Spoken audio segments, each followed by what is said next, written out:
नमस्ते. Genesis परिवारामध्ये आपल्या सर्वांचं स्वागत आहे. तर पहा पोलीस भरती 2025 ची तयारी करण्यासाठी आपण अंकगणित व बुद्धिमत्ता या 2 विषयावर आपण एक कोर्स घेतोय आणि त्या कोर्सचं आजचं आपलं दुसरं लेक्चर आहे. आजचा आपला टॉपिक आहे मूळ संख्या व संयुक्त संख्या. तसं पाहायला गेलं तर हा जो टॉपिक आहे हा संख्या मालिकाचा एक सब पार्ट आहे. याच्या आधीच्या लेक्चरमध्ये आपण अंकगणित म्हणजे 1 ते 100 अंक जे आहेत त्यावरील प्रश्न हा एक टॉपिक आपण कव्हर केलेला आहे. तर आजच्या लेक्चरमध्ये आपण हा टॉपिक करणार आहे. एक-एक टॉपिक घेऊन त्याचे सब पार्ट आणि त्यावर विचारलेले प्रश्न कसे म्हणजे त्यावर कसे प्रश्न विचारले जातात हा पार्ट आपण या कोर्समध्ये काय करणार आहे, कंप्लीट करणार आहे. प्रत्येक पार्टवर कसे प्रश्न विचारले जातात, हे पण आपण या ठिकाणी पाहणार आहे. तर पॉइंटला सुरुवात करण्याच्या आधी आपण या टॉपिकवर प्रश्न कसे विचारले जातात ते पाहणार आहे. म्हणजे आपल्याला लक्षात येईल का नक्की प्रश्न कशा पद्धतीने असतात, म्हणजे त्या कन्सेप्टवर आपल्याला फोकस करताना त्या पद्धतीने काय करता येईल, फोकस करता येईल. तर सुरुवात करतोय आपण आपल्या लेक्चरला. पहा, पहिला प्रश्न काय दिलाय पहा. 1 ते 100 पर्यंतच्या एकूण संयुक्त संख्या किती आहेत, असा प्रश्न विचारलाय. पोलीस भरती 2023 चा प्रश्न आहे.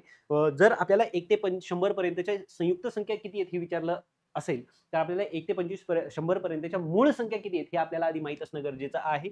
ओके. तर या पद्धतीने प्रश्न आहे.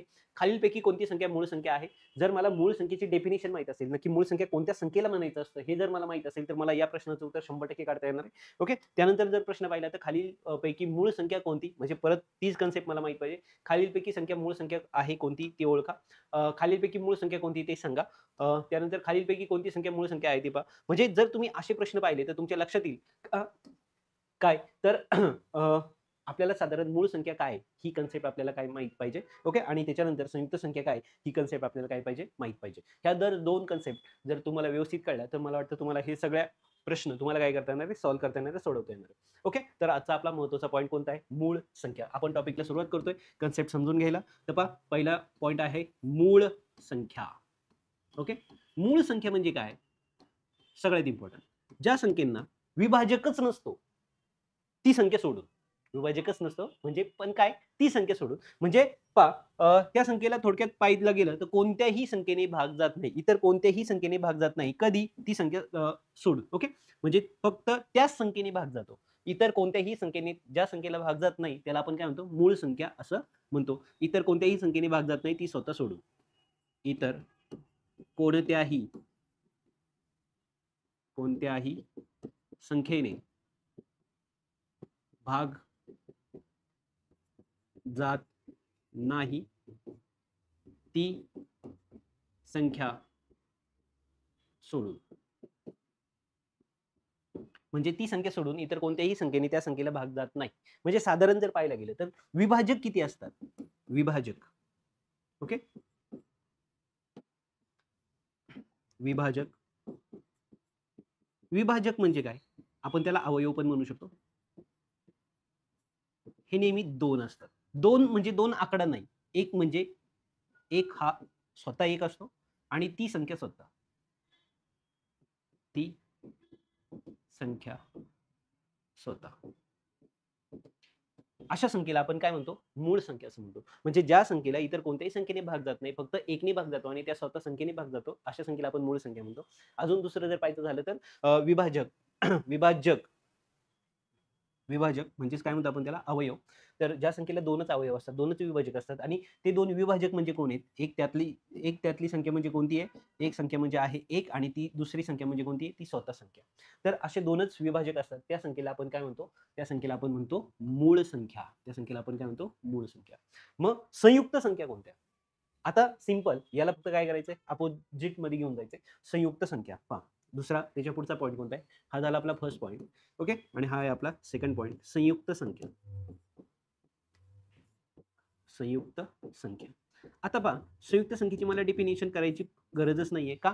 कारण इतर कोणत्याही संख्येने भाग जात नाही असं होत नाही. इतर संख्येने त्याला भाग जातो आणि विभाजक जे असतात ते 2 पेक्षा जास्त. 2 पेक्षा जास्त काय म्हणू शकतो आपण त्याला? विभाजक. ओके. आणि अजून चांगल्या भाषेत सांगायचं झालं तर इतरांच्याही पाड्यामध्ये टेबलमध्ये ते नंबर आलेले असतात. त्याला काय म्हणतो आपण? संयुक्त संख्या. म्हणजे सगळ्यात इम्पॉर्टंट मूळ संख्या ज्याला कोणत्याही संख्येने भाग जात नाही, त्या संख्येने स्वतःनीच भाग जातो आणि संयुक्त संख्या इतर संख्येने भाग जाऊ शकतो, ज्याला 2 आणि 2 पेक्षा जास्त काय असतात? सॉरी 2 पेक्षा जास्त काय असतात? विभाजक असतात. 2 पेक्षा जास्त विभाजक असणं म्हणजे काय असणं? तर 1 ने भाग जातो, 2 ने त्या संख्येने स्वतःने भाग जातो आणि इतरही संख्या असतात त्याच्यानी त्या संख्येला काय जातो? भाग जातो. तर अशा मूळ संख्या आणि संयुक्त संख्या. ओके. ठीक आहे. मग आता इथं जर पाहिलं तर 1 ते 100 पर्यंतच्या मूळ संख्या नक्की कोणत्या आहेत हे आपल्याला पाहिजे. तर पहिली जी संख्या चालू होती ती 2 चालू होते. ओके, 2 ही अशी एकमेव समसंख्या आहे. जर तुम्ही इथं पाहिलं तर 2 ही काय समसंख्या आहे. बघूया आपण पुढे जाऊ. ओके, 1 ही समसंख्या पण नाही आणि मूळ संख्या पण नाही. संयुक्त पण नाही आणि मूळ पण नाही. ओके, ठीक आहे. दुसरं इथं मूळ संख्या फक्त आपण सुरुवातीला पाहूया. ही आहे मूळ संख्या 2, 3.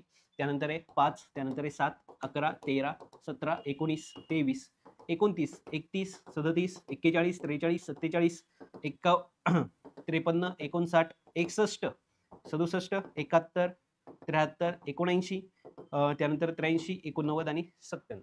एवढ्या ज्या आहेत ह्या सर्व काय मूळ संख्या. यांना इतर कोणत्याही संख्येने भाग जात नाही. यांना दोनच विभाजक आहेत. एक म्हणजे एक स्वतः म्हणजे एक अंक. ओके, आणि दुसरी म्हणजे ती संख्या स्वतः. आता जर तुम्ही या सर्व संख्येचं निरीक्षण केलं तर तुम्हाला सर्व ज्या मूळ संख्या सापडतील ह्या सर्व विषम संख्या आहेत. त्यात एकच ही संख्या अशी आहे का 2 ही जी संख्या आहे काय ती सम असून सुद्धा काय आहे मूळ संख्या आहे. कारण इतर सर्व समसंख्या या संयुक्त संख्या आहेत. फक्त 2च ही एकमेव. आणि एकला जर तुम्ही म्हणाल तर एक ही संयुक्त पण नाही आणि मूळ पण नाही. असं का बरं झालं? कारण पहा मूळ संख्येची मेन डेफिनिशन काय आहे? तर तिला 2 अवयव असतात. विभाजक किती असतात? 2 विभाजक असतात. एक म्हणजे एक आणि ती स्वतः. ओके, आणि संयुक्त म्हणजे काय 2 पेक्षा जास्त विभाजक. पण एकला जर तुम्ही पाहिलं तर एकचे विभाजक किती आहेत? एकचे विभाजक एकच आहे. हा एकमेव त्याचा विभाजक आहे. म्हणून मेन अख्ख्या डेफिनिशन मध्ये जर पाहिलं तर हे बसतच नाही. दोघांच्याही डेफिनिशन मध्ये व्याख्येमध्ये हे बसतच नाही आणि म्हणून एक ही काय सम सुद्धा नाही आणि सॉरी मूळ पण नाही आणि संयुक्त पण नाही. म्हणजे 2 ही सम असून मूळ आहे. अदरवाईज सगळ्या विषम संख्या आहेत ज्या की मूळ आहेत. आता ह्या संख्या नक्की किती आहेत हा आपल्याला आकडा आपल्यासाठी खूप महत्त्वाचा आहे. त्या संख्या आपल्याला मोजायच्या पहा 1, 2, 3, 4, 5, 6, 7, 8, 9, 10, 11, 12, 13, 14, 15, 16, 17, 18, 19, 20, 21, 22, 23, 24 आणि 25. म्हणजे 1 पासून 100 पर्यंत मूळ संख्या किती आहेत तर त्या 25 आहेत. जर 1 पासून 100 पर्यंत मूळ संख्या जर 25 असतील तर संयुक्त किती झाल्या 100 सॉरी 75 अजिबात नाही. तर संयुक्त संख्या ज्या आहेत मूळ 25 आहेत, संयुक्त ह्या 74 आहेत. मग तुम्ही म्हणाल सर एक काय? तर एक हा जो अंक आहे हा मूळ पण नाहीये आणि संयुक्त पण नाहीये हे लक्षात ठेवा. गडबड होती का मूळ संख्या जर 25 असेल तर संयुक्त किती 75. पण असं अजिबात नाही. ओके, तर या पद्धतीने तुम्हाला हे पॉईंट लक्षात ठेवायचे. ओके, तर पुन्हा एकदा आपण पाहूया आपण नक्की काय काय शिकलो. IMP पॉईंट काय काय आहेत आपले. तर पहिला मूळ संख्या. मूळ संख्यांना आपण काय म्हणू शकतो? मूळ संख्या किती 2 विभाजक. ओके, त्यानंतर आहे संयुक्त संख्या. संयुक्त संख्या. ओके, 2 पेक्षा जास्त विभाजक. 2 पेक्षा जास्त विभाजक. ओके, त्यानंतर आहे एक ही काय मूळ व संयुक्त संख्या नाही. ओके, त्यानंतर अजून चौथा पॉईंट आपण काय शिकलो 2 ही एकमेव काय सम मूळ संख्या आहे. मूळ संख्या आहे. एकूण मूळ संख्या पहा 1 ते 100 पर्यंत एकूण मूळ संख्या ह्या 25 आहेत. ओके, त्यानंतर 6वा पॉईंट 1 ते 100 पर्यंत एकूण संयुक्त संख्या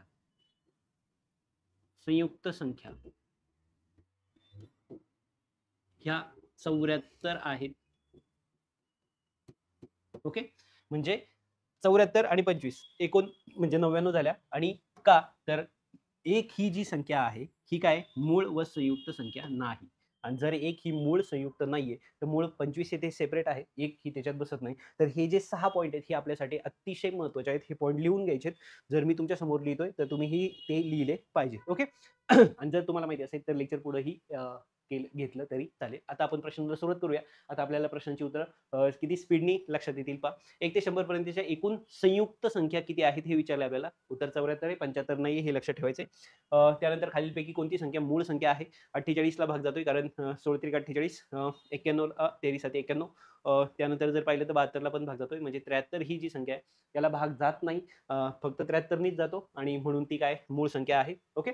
त्यानंतर जर पाहिलं तर खालीलपैकी कोणती मूळ संख्या आहे? 46 ला भाग जातो. त्यानंतर 69 ला पण भाग जातोय 3 ने, 77 ला पण भाग जातोय. 79 ही एकमेव संख्या अशी का जिला कोणत्याही संख्येने भाग जात नाही. ओके. त्यानंतर खालीलपैकी कोणती संख्या मूळ संख्या आहे? पुन्हा एकदा 8 ला भाग जातो, 12 ला भाग जातो, 15 ला भाग जातो, 13 ला कोणत्या संख्येने भाग जात नाहीये म्हणून ही मूळ संख्या आहे या ठिकाणी. त्यानंतर खालीलपैकी कोणती मूळ संख्या आहे ते पहा. 98 ला भाग जातो, 77 ला जातो, 51 ला पण जातो. 17 त्रिक 51.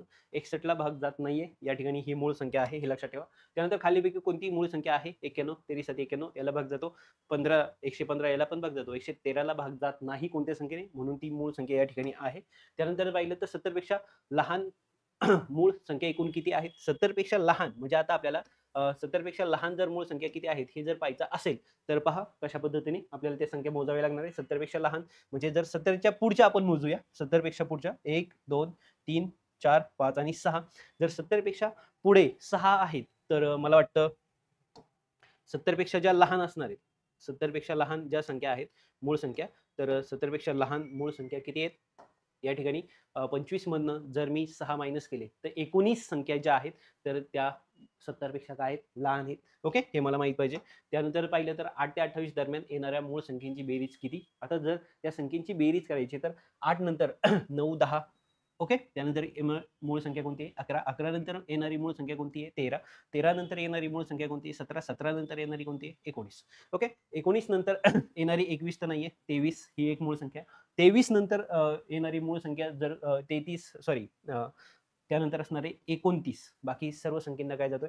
भाग जातोय. पण आत्ता मला विचारलंय 28 पर्यंत म्हणजे मला या संख्येमध्ये 23 नंतर पहा 24 25 नाही येणार, 26 नाही येणार, 27 हिला पण 27 ला पण भाग जातो, 28 नाही आणि 28 पेक्षा लहान म्हणजे मला या सर्व संख्येची काय करायची आहे? बेरीज करायची आहे आणि मला वाटतं हा क्वेश्चन तुमचा होमवर्क म्हणून तुम्ही घेऊ शकता. फक्त इथं काय करायची तुम्हाला बेरीज करायची आणि या सर्व संख्येची बेरीज यापैकी कोणताही तरी एक आकडा असणार आहे आणि या टाईपचे प्रश्न जर तुम्हाला सोडवायचे असतील तर तुम्हाला सगळ्यात इम्पॉर्टंट आहे का मूळ संख्या आहेत 1 पासून 100 पर्यंतच्या 25 आहेत त्या 25च्या 25 पाठ करून टाका. लक्षात आलं? तर त्या 25 जर तुम्हाला पाठ असेल तर मात्र अशा टाईपचे क्वेश्चन तुम्हाला स्पीडनी सॉल्व्ह करता येणार आहे. त्यानंतर त्याच्या पुढचा प्रश्न जर पाहिला तर 3 अंकी लहानात लहान संयुक्त विषम संख्या कोणती? आता इथं जर पाहिलं तर सर्वच्या सर्व काय विषम संख्या आहे. ओके. कारण सगळ्यात शेवटी 1 आहे, 3 आहे, 7 आहे आणि 5 आहे. ज्या संख्येच्या शेवटी 1 3 5 7 9 हे अंक असतात त्याला आपण विषम संख्या असं म्हणतो. मग आता यातलं विचारलं आपल्याला का मूळ संख्या नाही, संयुक्त संख्या विचारली. आता इथं जर पाहिलं तर संयुक्त म्हणजे 101 ला ही संयुक्त संख्या नाही. ओके. त्यानंतर जर पाहिलं संयुक्त विषम ओके आणि लहान 103 पुन्हा एकदा नाही, 107 नाही, 105 पहा या संख्येला काय म्हणजे ह्या ज्या संख्या आहेत ह्या मूळ संख्या आहेत आणि 105 ही एकमेव संख्या अशी का जी संयुक्त आहे आणि विषम आहे आणि ती सर्वात लहान आहे. आलं लक्षात? तर या पद्धतीने तुम्हाला विचारली गेलेल्या या प्रश्नाचं उत्तर होतं. त्यानंतर जर विचारलं गेलंय काय प्रश्न आहे पहा 19 21 23 आणि 29 मधील संयुक्त संख्या ओळखा. तर संयुक्त संख्या ओळखा असं आपल्याला विचारलंय. 19 ही मूळ संख्या आहे, 23 आणि 29 ह्या मूळ संख्या आहेत म्हणजे 21 ही काय आहे मूळ सॉरी संयुक्त संख्या आहे. ओके. 10 ते 20 दरम्यान एकूण किती मूळ संख्या येतात? 10 ते 21 दरम्यान येणाऱ्या मूळ संख्या तर पहा 10 नंतर येणारी 11, त्यानंतर 13, त्यानंतर 17 आणि त्यानंतर 19. तर या टोटल किती संख्या आहेत? 4 संख्या ज्या आहेत तर त्या काय आहेत? एकूण मूळ संख्या आहेत. मी तुम्हाला सांगितल्या पद्धतीने त्या संख्या सर्व तुम्हाला काय करायच्यात? पाठ करायच्या आहेत. पुन्हा एकदा 8 ते 28 दरम्यान येणाऱ्या सर्व संख्यांची काय करायची? तुम्हाला बेरीज करायची. हा प्रश्न झालेला आहे आपला. त्यानंतर खालीलपैकी कोणती संख्या मूळ संख्या नाही? आता यातली मूळ संख्या नाहीये म्हणजे ज्याला भाग जातो तर 15 ला भाग जातो ती संख्या मूळ संख्या नाहीये. ओके. त्यानंतर सर्वात मोठी 2 अंकी मूळ संख्या कोणती आहे? आता याचं उत्तर मला वाटतं तुम्ही शोधायचं आहे. हा तुमचा होमवर्क आहे. याचं उत्तर मला तुम्ही कमेंट बॉक्समध्ये टाकलं तरी चालेल. ओके. 2023 चा प्रश्न आहे हे पहा. त्यानंतर पुढीलपैकी कोणती संख्या 110 ते 120 च्या दरम्यान असणारी मूळ संख्या आहे? ओके. तर हा सुद्धा काय तुमचा होमवर्क आहे. तर यापैकी कोणती संख्या मूळ संख्या आहे हे तुम्हाला शोधायचंय. ह्या 4 पैकी कोणती संख्या मूळ संख्या आहे याचं उत्तर मी तुम्हाला दिलेलं नाहीये. तर साधारण मला असं वाटतं का 2 ते 3 क्वेशन मी तुम्हाला प्रॅक्टिससाठी दिले आहेत, होमवर्कसाठी दिलेले आहेत. याचं उत्तर तुम्ही कमेंट बॉक्समध्ये टाकायचं आहे. तर या पद्धतीने मूळ संख्या व संयुक्त संख्या आपला हा टॉपिक संपलेला आहे. संयुक्त संख्या म्हणजे ज्यांना 2 पेक्षा जास्त विभाजक असतात आणि मूळ संख्या म्हणजे ज्यांना 2 विभाजक असतात. ती संख्या स्वतः आणि 1 आणि ज्यांना संयुक्त पण नाही आणि मूळ पण नाही अशी संख्या म्हणजे 1 ही एकमेव संख्या आहे. 1 पासून 100 पर्यंत 25 या मूळ संख्या आहेत आणि 74 ह्या संयुक्त संख्या आहेत आणि 1 ही संख्या आहे का जी मूळ आणि संयुक्त नाहीये. तर या पद्धतीने या टॉपिकचे महत्त्वाचे पॉइंट होते. 2 ही एकमेव समसंख्या अशी आहे का जी समसंख्या असून सुद्धा मूळ संख्या आहे. अदरवाईज सर्व मूळ संख्या ह्या विषम संख्याच आहेत हे लक्षात ठेवायचे तुम्हाला आणि 1 पासून 100 पर्यंतच्या सर्व मूळ संख्या तुम्हाला पाठ करायच्या आहेत. ओके. तर या पद्धतीने आपली सीरीज चालू राहणार आहे. एक-एक पॉइंट घेऊन आपण रोज एक-एक पॉइंट कव्हर करतोय. रोज प्रामाणिकपणे हे लेक्चर पहा म्हणजे येणाऱ्या एक्झामसाठी तुम्हाला त्याचा खूप सारा फायदा होईल. ओके. All the best. चांगला अभ्यास करा.